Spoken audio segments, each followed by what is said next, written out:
دابا كيما قال لك واحد اللي يكرهك وما يقدرلكش يتمنى يشوف هذاك الممشي بالعقل.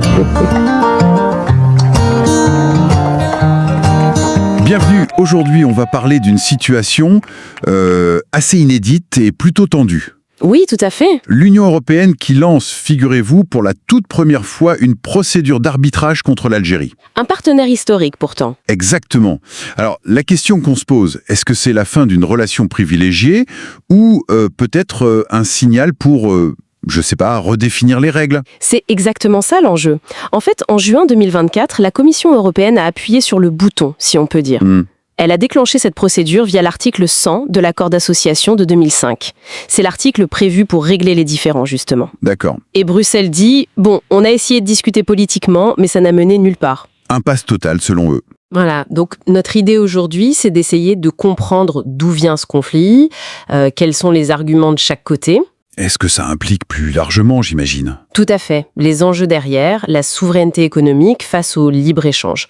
On va s'appuyer sur les analyses disponibles. Parfait, allons-y.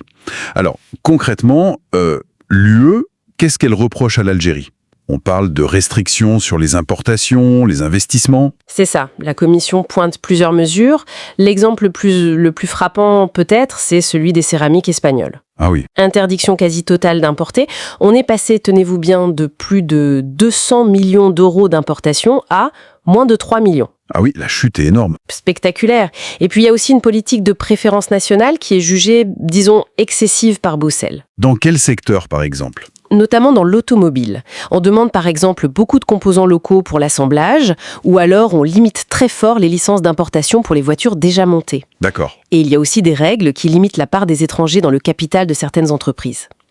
Pour l'UE, bon, tout ça, ça va contre l'accord. Contre les principes de libre-échange de concurrence loyale prévus dans cet accord de 2005. Exactement. Violation des engagements selon Bruxelles. Et c'est là qu'on arrive à un point intéressant sur la méthode. Pourquoi l'arbitrage ? C'est quand même une voie assez conflictuelle, non ? Pourquoi pas autre chose ? Vous mettez le doigt sur un point clé. Bruxelles active cet article 100, l'arbitrage. C'est une procédure très formelle, juridique, qui peut aboutir à une décision contraignante. Oui. De l'autre côté, Alger aurait sans doute préféré, et le dit d'ailleurs, passer par le Conseil de partenariat. Qui est un organe plus politique, c'est ça ? Voilà, plus fait pour le dialogue, la négociation. Le fait que l'UE choisisse l'arbitrage directement, sans passer par une réunion formelle de ce Conseil, eh bien, Alger le voit comme un court-circuit. Et comme un message un peu dur de Bruxelles, genre on a perdu patience. C'est tout à fait ça, c'est un message politique fort. Ce qui explique sans doute la réaction très vive d'Alger. Le ministre des Affaires étrangères, Ahmed Attaf, a parlé de décision précipitée, unilatérale. Absolument. Alger conteste même la façon de faire de la Commission. Ils disent « seul le Conseil de partenariat est compétent pour ce genre de problème ». D'accord. Et surtout, Alger insiste, le dialogue n'était pas rompu, pas du tout. Ils affirment qu'il y a eu 2 réunions récentes. Ah bon ? Oui. Et que sur, je crois, 6 à 8 points de désaccord, on avait trouvé des solutions. Et que pour les autres points, l'Algérie avait fait des propositions concrètes. Mais sans réponse de l'UE, selon Alger. C'est ce qu'ils disent. Aucune réponse de Bruxelles. C'est donc une version complètement opposée à celle de l'UE qui parle d'impasse. On a donc 2 récits qui s'affrontent sur l'état des discussions, d'où la demande algérienne, logique de leur point de vue, de réunir d'urgence ce fameux Conseil de partenariat. Exactement. Et Alger ne manque pas de souligner que ce Conseil, il ne s'est pas réuni depuis presque 5 ans. 5 ans ? Ah oui, quand même. Ce qu'Alger appelle un manquement grave de la part de l'UE. Ils estiment qu'une réunion aurait pu, peut-être calmer le jeu bien avant d'en arriver là. Mais est-ce que derrière ces chiffres, ces articles de traité, ces questions de procédure, est-ce qu'il n'y a pas quelque chose de plus profond ? Une divergence sur la vision même des relations économiques ? C'est tout l'enjeu en fait. Ce différend commercial, il est un peu le symptôme d'une tension bien plus large. D'un côté, vous avez la vision européenne, très attachée au respect des règles, des traités, du libre-échange. La lettre du contrat, en quelque sorte. Voilà. Et de l'autre, la volonté algérienne d'affirmer plus fort sa souveraineté économique. On le voit d'ailleurs, l'Algérie diversifie ses partenaires. Oui, depuis quelques années, on voit des liens plus forts avec la Chine, la Russie, la Turquie, d'autres pays africains aussi. C'est une volonté de protéger son industrie locale, qui est encore jeune. Quitte à être moins dépendante de l'Europe. Exactement. Et il y a cette perception à Alger, assez répandue, que l'accord actuel, il profite surtout à l'UE, qu'il y a un déséquilibre. C'est un peu le vieux débat. Ouvrir grand les portes au risque de fragiliser son économie, ou les refermer un peu, au risque de froisser le voisin qui avait ses habitudes. C'est un peu ça. Et le président Tebboune a dit très clairement, l'Algérie ne cédera pas à la pression, la souveraineté d'abord. Donc ce n'est pas juste une querelle technique. Non, non, pas du tout. Ce qui est fascinant ici, c'est que ça révèle vraiment une divergence sur ce que signifie un partenariat équilibré aujourd'hui, surtout dans les relations nord-sud. Un choc de modèle presque. Oui, entre le modèle d'intégration de normes porté par l'UE et cette revendication d'autonomie stratégique et économique par Alger, l'issue de tout ça, que ce soit l'arbitrage ou des négociations via le Conseil, si jamais il se réunit. C'est très incertain. Très incertain. Si ça échoue, on pourrait aller jusqu'à une suspension de l'accord, au moins en partie. Ce serait un tournant majeur. Coûteux pour tout le monde, j'imagine. Mais peut-être que, vu d'Alger, c'est une façon de forcer une renégociation. D'obtenir un accord plus juste à leurs yeux. C'est une lecture possible, oui. Cet arbitrage, c'est un vrai test pour la relation UE-Algérie. Ça peut soit creuser le fossé, Soit, paradoxalement, ouvrir une porte. peut-être ouvrir la voie à une redéfinition plus profonde des termes de l'échange. Alger dit vouloir négocier maintenant d'égal à égal. C'est peut-être l'occasion. Et ça nous amène à une réflexion finale, qui va au-delà de ce cas précis, non ? Oui. Dans un monde où les équilibres bougent, où beaucoup de pays du Sud veulent plus de souveraineté économique, Oui. comment on fait cohabiter les cadres commerciaux internationaux, qui sont souvent rigides, hérités d'une autre époque peut-être, avec cette aspiration forte à l'autonomie stratégique nationale ? C'est la grande question. La réponse est loin d'être simple et elle va sûrement redessiner beaucoup de partenariats dans les années à venir. D'un côté, on a l'Europe très attachée à ses normes, à ses cadres. Le libre-échange, les règles communes, tout ce qui est dans les accords, quoi. L'accord d'association notamment. Voilà, exactement. Et de l'autre côté, on a l'Algérie qui met en avant son droit à piloter son économie comme elle l'entend, selon ses priorités nationales. C'est presque deux philosophies en fait. Tout à fait. C'est pas juste technique, c'est une vision différente du partenariat. Et c'est là, j'imagine, que ça coince vraiment.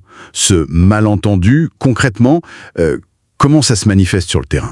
Pour l'Union européenne, le point clé, c'est le respect des règles de l'accord d'association. C'est la base. La prévisibilité, la confiance. Exactement, c'est la logique du marché ouvert qui est vue comme gagnant-gagnant à terme. Donc si l'Algérie dévie, c'est perçu comme un manquement. Logique vue de Bruxelles. Mais j'imagine qu'à Alger, la lecture est tout autre. Ces mêmes règles, elles peuvent être vues comme un frein, non ? Ah oui, complètement. La perspective algérienne, elle, est vraiment centrée sur la souveraineté économique. Il s'agit de pouvoir adapter les politiques, Y compris commercial. oui, y compris commerciales, pour protéger l'industrie locale ou pour répondre à des besoins sociaux urgents. Bref, maîtriser son développement. Donc c'est pas un rejet du partenariat en soi, mais une demande pour qu'il soit plus adapté. C'est comme ça que c'est présenté, oui, pour que le partenariat serve les intérêts algériens et pas seulement la logique de marché européenne. On voit bien le fossé qui se creuse. L'un dit règles et accès, l'autre souveraineté et développement. Mais du coup, cette souveraineté algérienne, est-ce qu'elle n'est pas perçue en Europe comme du protectionnisme, voire pire ? C'est exactement ça, le malentendu stratégique. Ce qui est une revendication légitime pour Alger peut sonner comme une fermeture vue de Bruxelles. D'accord. Alors la question c'est, comment on sort de ça ? Est-ce qu'il y a des pistes, des solutions envisagées dans les analyses ? Oui, heureusement, les sources esquissent plusieurs pistes. La première, c'est assez classique, mais fondamentale, le dialogue. Le dialogue. Mais est-ce que ça suffit ? Pas n'importe quel dialogue. L'idée, c'est de vraiment réactiver le Conseil de partenariat UE-Algérie. Le faire fonctionner de manière régulière, transparente. Un espace pour parler franchement, avant que ça ne dégénère. Voilà, remettre de l'huile dans les rouages de la communication, si on veut. Ok, une communication structurée. Et après, il y a d'autres pistes ? La deuxième piste, elle touche à l'accord lui-même, l'adapter. L'analyse suggère d'y mettre plus de flexibilité. De flexibilité. C'est-à-dire, Reconnaître que les économies du Sud, comme l'Algérie, ont des besoins spécifiques, des rythmes différents. Ça pourrait être des clauses de sauvegarde plus souples, des calendriers d'ouverture plus progressifs. rendre l'accord moins rigide en gros. Plus intelligent, peut-être. C'est l'idée, un meilleur équilibre pour éviter un rapport de force trop déséquilibré. Ne pas jeter le cadre, mais l'assouplir. Intéressant. Et la troisième piste, vous disiez qu'elle était plus fondamentale. Oui, là on touche au regard qu'on porte l'un sur l'autre. C'est la reconnaissance mutuelle. Pour l'Europe, ça voudrait dire accepter que cette souveraineté économique revendiquée par l'Algérie n'est pas forcément une menace. Voire même, Et c'est ce que suggère la source, que c'est peut-être la condition indispensable pour un partenariat qui tienne la route sur le long terme. Un partenariat équitable. donc, un partenariat qui respecte les priorités de chacun, au lieu d'essayer de les gommer. Exactement. Ce qui nous amène à une conclusion assez forte, finalement. Le modèle actuel de partenariat euro-maghrébin, en tout cas avec l'Algérie, il est peut-être arrivé à ses limites. Il a clairement besoin d'être renouvelé, repensé en profondeur, c'est ce qui ressort. Et le message clé de ces analyses, ce serait quoi alors? En gros, c'est un appel à changer de méthode. D'abord écouter avant d'imposer des normes, d'abord proposer ensemble avant de menacer de sanctions. Une approche moins dogmatique, plus politique, au fond? Tout à fait. Plus pragmatique aussi peut-être. Et pour conclure, une pensée pour aller plus loin, une question qu'on laisse ouverte à nous-mêmes. Si on arrêtait de voir la souveraineté économique comme un problème à gérer, mais comme le point de départ obligé pour construire quelque chose de solide. Oui. À quoi ressemblerait alors un partenariat vraiment équilibré, vraiment juste, entre l'Europe et ses voisins du Sud? Voilà, de quoi réfléchir.